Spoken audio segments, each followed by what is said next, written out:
Hello friends, welcome back to my channel. আবারও একটা নতুন ব্লগে তোমাদের সবাইকে স্বাগতম। আগের দিন দেখিয়েছিলাম আমার ছেলেমেয়ের বার্থডেতে আমি একটা সুন্দর কেক বানিয়েছিলাম। আজকে তার ফুল রেসিপিটা তোমাদের সাথে শেয়ার করছি। প্রথমেই আমি বেশ কিছুটা চিনি মিক্সার গ্রাইন্ডারে গ্রাইন্ড করে নিয়েছিলাম। চিনিটা গ্রাইন্ড করে নিলে বেশ সুবিধা। আর এটা হলো আমার একটা কেক বানানোর ট্রিক, সেটা হলো চকলেট ফ্লেভারের বেশ কিছুটা বিস্কিট আমি এখানে গ্রাইন্ড করে নিচ্ছি। আমি এখানে হ্যাপি হ্যাপি বিস্কিট ইউজ করেছি।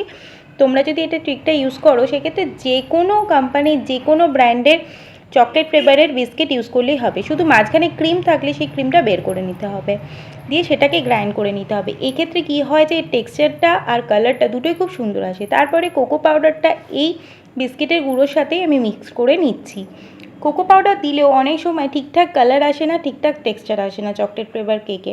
তো আমি সেই জন্য এই ট্রিকটা ব্যবহার করে দেখেছি, খুব ভালো একটা টেক্সচার আসে আর সাথে কালারটাও খুব সুন্দর আসে।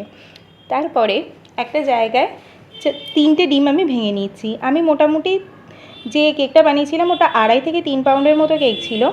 আমার বাড়ির জনসংখ্যা অনুযায়ী আমি কেকটা বানিয়েছিলাম, তো তাতে আমি 3খানা ডিম ব্যবহার করছি। ডিমের পরিমাণটা কেকের পাউন্ডের ওপর ডিপেন্ড করে কিছুটা। আমি কোনো প্রফেশনাল বড় কোনো বেকারি নয়, মানে আমি আমার বাড়িতে মোটামুটি ঠিকঠাক কেক বানাতে পারি। আর আমার হাতে বানানো কেক মানে আর কি বাড়ির কোনো বার্থডেতে আর কি ব্যবহার করতে আমার খুবই ভালো লাগে, সেই জন্যই আমি এই কেকটা বানিয়েছিলাম। তো তারপরে যে চিনিটা আমি পিষে রেখেছিলাম সেটা ওই ডিমটার মধ্যে মিক্সড করে দিচ্ছি।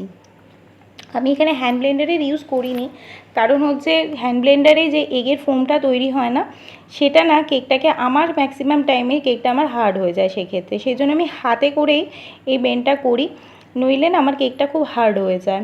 যখনই আমি হ্যান্ড ব্লেন্ড ইউজ করি আর ফোম তৈরি করে কেক বানাই সেক্ষেত্রে আমি দেখেছি আমার হার্ড হয়েছে। সবার ক্ষেত্রে এরম হয় কি না জানি না। তারপরে 1 কাপ পরিমাণে তেল দিয়ে দিয়েছিলাম আর 2 কাপ পরিমাণে ময়দা দিয়েছিলাম আর কোকো পাউডারটা দিয়েছিলাম, সাথে বেকিং পাউডার বেকিং সোডা দিয়েছিলাম। আর দেখো কালারটা কি সুন্দর এসছে। একটুখানি দুধ ব্যবহার করেছিলাম, আমি এতে কোনো রকম জলের ব্যবহার করিনি। জলের ব্যবহার করলে কেকের টেক্সচারটা আমার ঠিকঠাক পছন্দসই হয় না। আর দেখো কেকটা খুব সুন্দর ফুলে উঠেছে।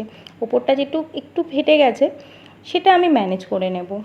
তারপরের দিন সকালবেলা আমি এটাতে আইসিং করেছিলাম। দিনের দিন আইসিং করা যায় না, কারণ কেকটা বেশ খানিকটা গরম থাকে আর আমি রাতের দিকে কেক সাধারণত বানাই। ক্রিমটাকে প্রথমেই আমি খুব সুন্দর করে বিট করে নিয়েছিলাম। বিট করার আমার পারফেক্ট জায়গা ছিল না বলে তোমাদের ক্যামেরার সামনে দেখাতে পারিনি। তারপরে দেখো কেকটাকে আমি লেয়ার বাই লেয়ারে ভাগ করে নেব। প্রথমেই আমি ওপরটা যেহেতু আনইভেন ছিল, ফেটে ফেটে গেছিলো, সেটা আমি একটুখানি কেটে বাদ দিয়ে দিচ্ছি। এটা অবশ্য আমি নষ্ট করব না, এটা বাচ্চাদের একটুখানি টেস্ট করতে, অথবা আমি পরে এটা দিয়ে একটা ছোট্ট মতো ব্রাউনি বানিয়ে নেবো। কিছুই আর কি কেকের নষ্ট হয় না, চাইলেই সেগুলোকে আলাদা করে ব্যবহার করে নেওয়া যায়। তারপরে আমি এটাকে 3টে লেয়ারে ভাগ করব, তাই আমি একটু মাপে করছিলাম। আমার কাছে কোনো কাটিং নাই, বড় নেই, তো আমি আমার বাড়িতে যে ছুরিতে কাটাকুটি হয় সেটাই ব্যবহার করছি। প্রথমেই বললাম আমি কোনো বড় বেকারি নয়, সেই জন্য আমার কাছে পারফেক্ট সেরকম কোনো টুলস নেই। কিছু জিনিস আমি আমার প্রয়োজন মতো কিনেছিলাম, ব্যাস বাকি সেটুকুই আমি ব্যবহার করছি। তো 3টে লেয়ারে আমি এটাকে ভাগ করলাম। বাড়িতে কেক বানালে কেকের টেস্ট করতে আর কেকটা কেমন হচ্ছে দেখতে প্রচুর লোকজন চলে আসে। তো আমার দিদির মেয়ে বারবার এসে দেখছিল কেকটা ঠিকঠাক আইসিং হয়েছে কি না, হবে কি না, কেকটা নরম হয়েছে কি না। সবাই খুব এক্সাইটেড ছিল কেকটা শেষ পর্যন্ত কেমন দেখতে হবে, তো সবার এক্সাইটমেন্টের মান রাখতে হতো। তো মোটামুটি কেকটা হয়েছিল। তো প্রথমে দেখো 3টে লেয়ারে আমি ভাগ করে নিয়েছি। আর দেখো প্রথম লেয়ারটাই আমি তুলতে গিয়ে ভেঙে গেছিলো। এরকম ভেঙে গেলে অ্যাকচুয়ালি মানে এরকম পেস্ট্রিতে কোনো অসুবিধা হয় না তেমন। তো দেখো তলায় একটু ক্রিম দিয়ে আমি সেট করে নিয়ে ওপরে প্রথম লেয়ারটা বসিয়ে দিলাম। এরপরে এখানে আমি একটু সুগার সিরাপ ব্যবহার করবো, তো ভুল করে প্রথমে একটু জল ব্যবহার করে নিয়েছিলাম। তো তারপরে আমি একটুখানি চকলেট ফ্লেভার মিশিয়ে এখানে একটু সুগার সিরাপ বানিয়ে নিয়ে ব্যবহার করেছিলাম। ফ্লেভারটা না অ্যাকচুয়ালি আমি যখন কেক বানিয়েছিলাম আমি সেখানে চকলেট সিরাপ ব্যবহার করিনি, চকলেট ফ্লেভার, সেই জন্য পারফেক্ট না, গন্ধটা আসছিল না চকলেট ফ্লেভারে, সেই জন্য আমি ওই ফ্লেভারটা পরে এরকম আইসিং করার সময় দিয়ে দিয়েছিলাম। কিছু অসুবিধা হয়নি, খেতে বরঞ্চ ভালোই হয়েছিল। আর দেখো মাঝখানে এরকম ক্রিম দিয়ে দিয়ে লেয়ার করতে হয়, তারপরে একটা কোট করে নিতে হয়, এটাকে কাম কোট বলা হয়। এই কোটটা না করলে ঠিকঠাক কেকটাকে পরে আইসিং করা যায় না।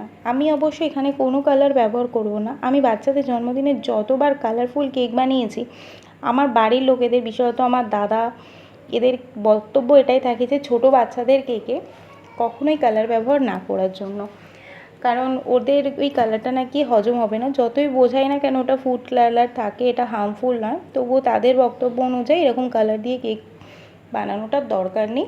সেই জন্য আমি এবারে ডিসাইড করেই নিয়েছিলাম আগে থেকে যে আমি চকলেট ফ্লেভারে কেক বানাবো, যাতে আমি কোনো কালার না ব্যবহার করি। তো দেখো আমার ক্রাম কোটটা মোটামুটি হয়ে গেছিলো, সাইডে একটা ছোট্ট করে ডিজাইন করে নিয়েছিলাম, আর পরে এটা চকলেট গানাশ দিয়ে এরকম কোট করে নিয়েছিলাম। আমি চকলেট গানাশটা আমি বাড়িতে নিজে হাতেই বানিয়েছিলাম। চকলেট কম্পাউন্ড, তার সাথে কিছুটা দুধ, বাটার আর একটু সামান্য পরিমাণে কর্নফ্লাওয়ার দিয়ে এটার গেজেলটা বানিয়েছিলাম আমি। সেটা ওপর দিয়ে ঠান্ডা করে দিয়ে দিয়েছিলাম। তারপরে দেখো একটা পাইপিং ব্যাগ নিয়ে নিয়েছি, সেই পাইপিং ব্যাগের মধ্যে ক্রিমটাকে আমি নিয়ে নিচ্ছি। এবার ব্যাপারটা হলো, ক্রিমটা আমি বিট করেছিলাম প্রায় তখন বাজে সকাল 9টা, আর আমি এই কোট ডিজাইনটা যখন বানাতে যাচ্ছি তখন বাজে হচ্ছে বেলা 3:30 থেকে 4টে। তো ক্রিমটা যথারীতি পুরোটাই মেল্ট হয়ে গেছিলো, তাই কেকে কোনো ডিজাইনই কিছু বোঝা যাচ্ছিলো না। আর আমি ক্রিমটা দিয়ে আর কিছুই করতে পারতাম না, আর বাড়িতে যতটুকু যা ক্রিম ছিল আমি পুরোটাই বিট করে ফেলেছিলাম। সেই জন্য কী করি, অগত্যা আমাকে এটাকে দিয়ে কিছু একটা ম্যানেজ করতে হতো। তাই আমি সাধারণই একখানা ডিজাইন এখানে করে দিই। একটু ভালো ডিজাইন করার ইচ্ছা ছিল অবশ্য, কিন্তু সেরকম কিছুই আর করতে পারি না, কারণ ক্রিমটাই অ্যাকচুয়ালি মেল্ট হয়ে গেছিলো।